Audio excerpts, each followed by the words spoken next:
Guidance intuitive, je vous invite à vous laisser inspirer par les images et les mots de ces cartes, tout en vous rappelant que vous pouvez interpréter ce jeu d'une façon différente à la mienne.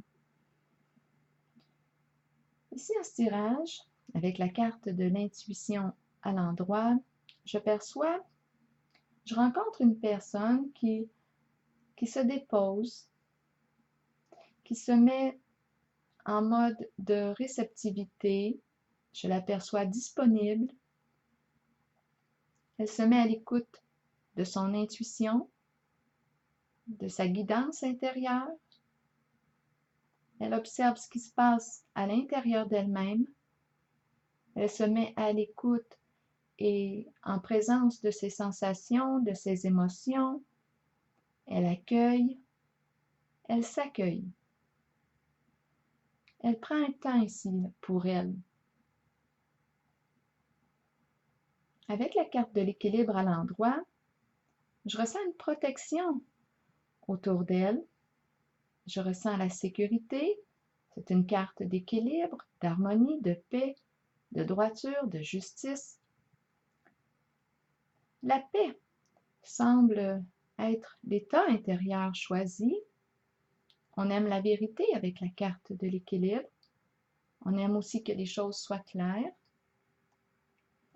On me présente maintenant une souffrance qui est difficile à dépasser. J'ai pigé la carte de la tentation à l'envers, qui est la même que celle du diable. Elle est à l'envers. On voit ici les chaînes. On est attaché. C'est une carte qui exprime la souffrance lorsqu'elle est à l'envers. Donc ici, elle exprime en ce jeu un problème de dépendance. On peut aussi parler de problèmes de jalousie, de possessivité. Lorsqu'elle est pigée à l'envers, oui, elle est empreinte de souffrance, de violence que l'on se fait à soi-même. On voit ici qu'on est accro à quelque chose, peut-être à quelqu'un aussi. On nous parle d'être sous l'emprise de, on est enchaîné, on se sent prisonnier et on en souffre. Avec la carte de la vérité maintenant à l'envers, on a du mal ici à vaincre cette dépendance. On a du mal à s'en libérer, à opérer un changement significatif dans notre vie et à renaître. On est invité avec cette carte de la vérité à prendre un temps d'évaluer notre passé. On est invité à être honnête avec soi-même et à prendre conscience, s'il y a lieu, de la présence de la destruction, de la souffrance que ces comportements créent en soi et peut-être bien aussi autour de soi avec nos proches. On est invité à créer un changement et avec la carte de l'équilibre, on nous parle aussi de changement dans le mode de vie. On est invité à prendre une décision, on tranche pour retrouver l'équilibre souhaité.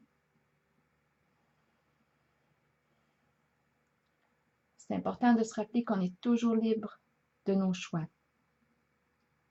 J'ai pigé la carte maintenant de la nature et le mot peur. La nature représente pour moi la vie. La vie est l'état pur. Et j'ai pigé le mot peur. Donc, est-ce qu'on rencontre un blocage ici? Une peur importante. Pourtant, lorsque je regarde l'image de la nature, je me sens en confiance avec cette carte. C'est une très belle journée qu'on me présente. De quoi est-ce qu'on a peur?